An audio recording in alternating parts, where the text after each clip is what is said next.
The flight from London to New York was full, but David Miller, a 48-year-old CEO of a global tech company, hardly noticed anyone. His eyes were red, his tie loosened, and his mind was filled with board meetings, missed birthdays, and an emptiness money couldn't fill. He sank into his first-class seat, closed his eyes, and muttered, finally, silence. A soft voice interrupted him. "You look tired, sir." David opened his eyes.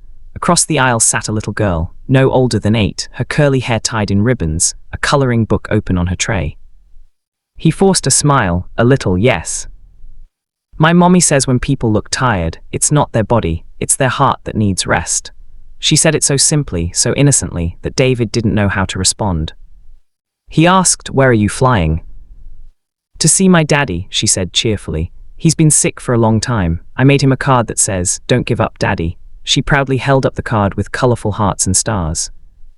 David felt something stir inside him, an ache he hadn't felt in years.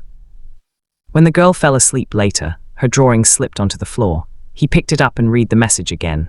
The child's simple words hit harder than any motivational speech he'd ever heard. By the time the plane landed, David had made a decision. He called his assistant, cancelled his next week's meetings, and booked a flight to see his own daughter, whom he hadn't visited in nearly a year. As he walked off the plane, he glanced back at the little girl and whispered, "Thank you, Angel." Sometimes it takes a stranger with crayons and courage to remind even a CEO what truly matters.